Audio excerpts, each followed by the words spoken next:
Rise of Wesnoth.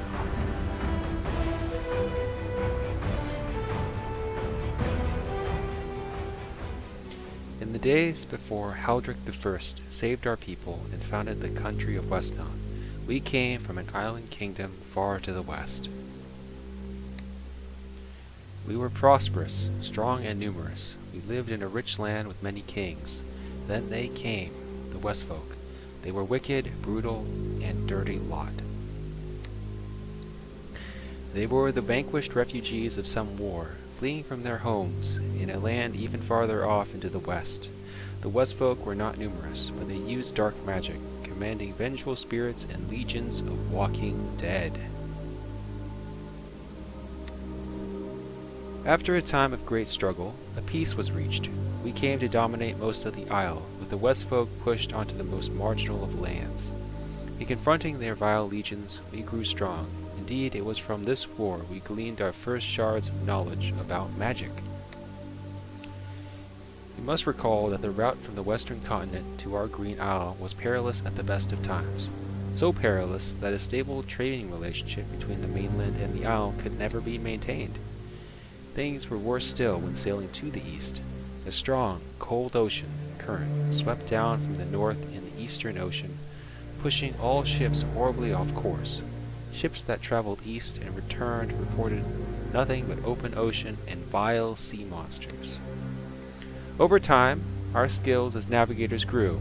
Then, one day, the strong-hearted Crown Prince of Southbay returned home from a long voyage with a fabulous tale. He said that there were lands to the east that could be reached by aggressively sailing to the east and north to compensate for the southern pole of the ocean. It wasn't long after he returned that the very Crown Prince who discovered the land to the east fell ill and died under mysterious circumstances.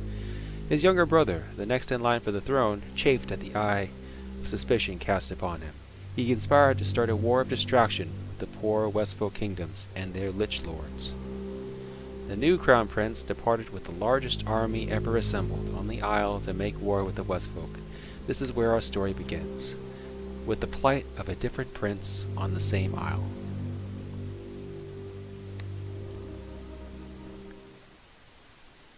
For this is the story of Haldric I and the Rise of Wesnoth.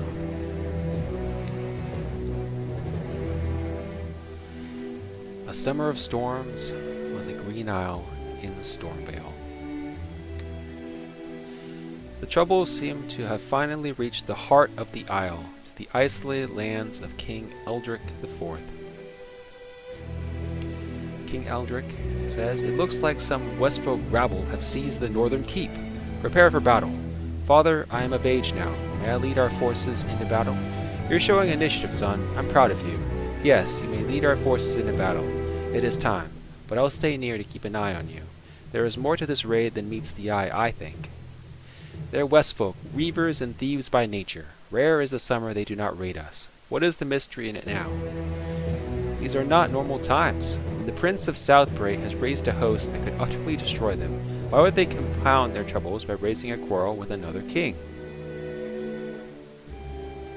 Perhaps these are refugees, fleeing from his advance? Unlikely. The prince they might evade in the wild country, south and east of here, is more thickly settled with our folk, and a greater danger to them. Even supposing they could win through us, why court the wrath of the greater kingdoms? We must inquire of the survivors after we defeat them. Onward to victory." The Wesfolk leader says, Look, a little princeling and his merry men. We'll teach you a lesson for what you did to us.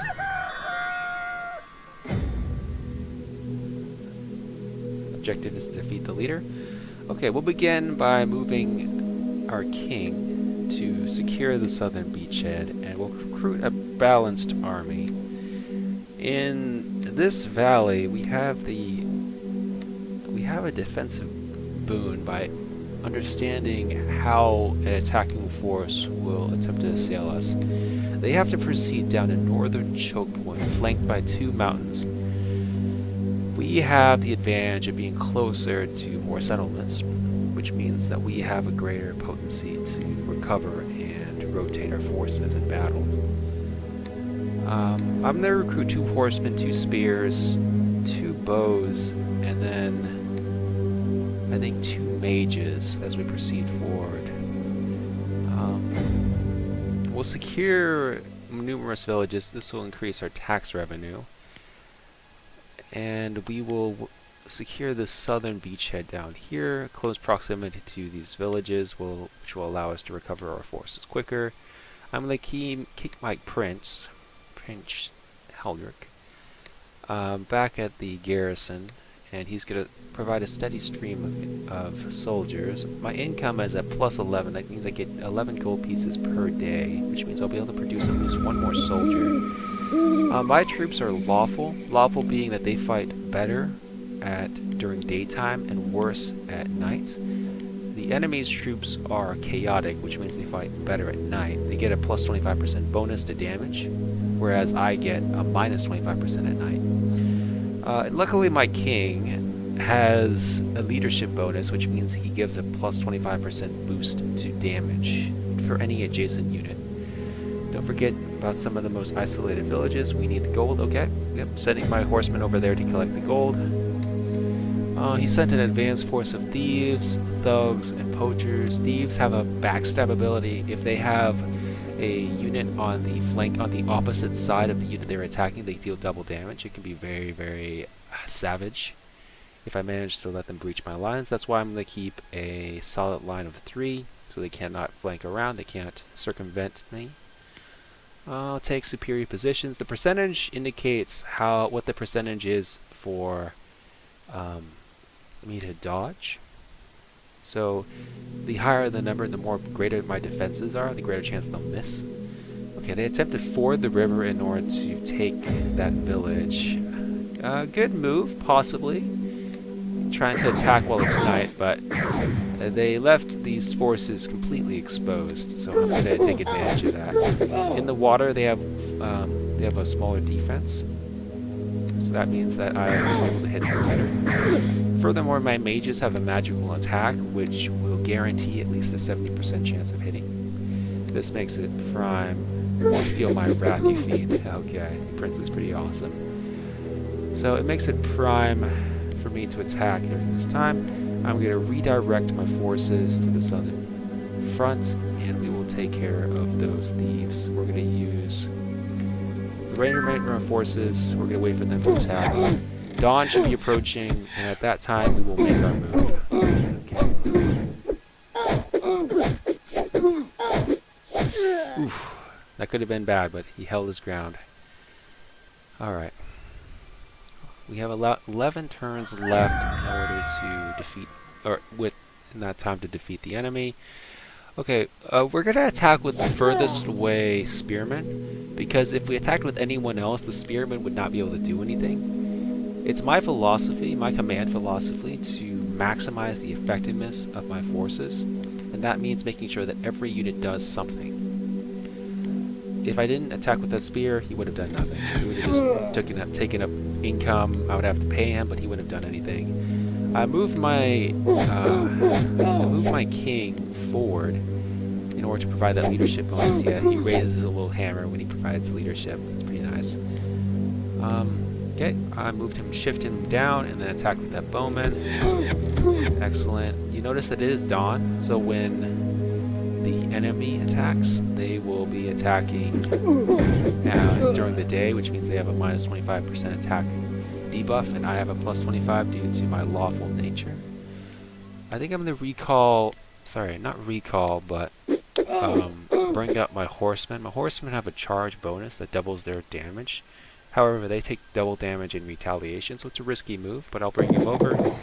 Typically, it is worth it if I can finish off one at a time. Okay, my horsemen also have a defensive bonus. That means they resist a percentage of any impact damage, which is exactly what the thugs do, but they are weak to arrows. Might have been too risky, yeah. It was too risky. I sent him on a suicide charge. He did a ton of damage, though. Possibly worth it. Sometimes it is prudent to impose some kind of weakness on your lines if you can impose a serious cost to the enemy. Basically bait them into destroying themselves. over.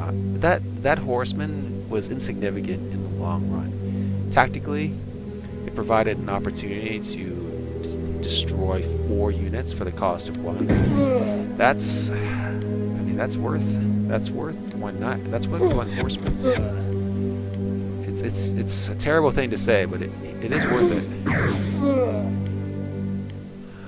Otherwise, those units might have retreated, and if they had retreated and waited for night to attack me, it would have taken a lot longer to break through it. And they might be able to run out the clock. If this was a player, I would have retreated back to the mountains. I would have waited for the humans, the loyalists, the lawful creatures to advance further, and then at night, at dusk, then I would have made my move and would have attacked, inflicting huge damage upon them. Luckily, I'm not dealing with the player, and I can exploit their lack of intellect.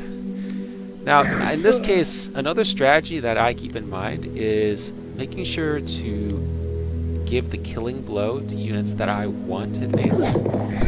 Okay, excellent, there it is. So I always want to charge with my knights during the day. I want to give the killing blow to units that I want to recall, I want to use for future military campaigns. The reason for this is because when you recall a soldier, you typically have to pay him more, you have to pay him a starting bonus.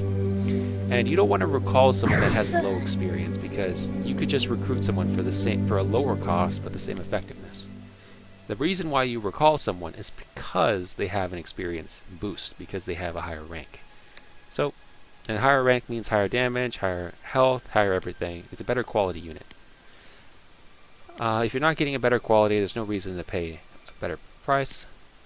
I'm going to advance completely down into the northern pass, ignoring any concerns of the approaching night, because their forces are so spread out and so disorganized. I've completely shattered their forces that, you know, even if they get a plus 25% boost and deal a lot of damage and force one of my troops to go back and heal up our village, it makes no difference because I have so many troops to rotate. This is the definition of swarming, of overrunning someone, when someone can inflict massive damage and they can still bypass you because they have it. I'm going to leave these 2 troops back for the thug in case he charges. Okay, so they have 3 troops, and they also have the Wesnoth leader. So she looks like she's a slinger. She does impact damage. She has high defenses. That means there's a low chance of hitting her. Yep, I missed all 3 times. She has like 70% chance of dodging it.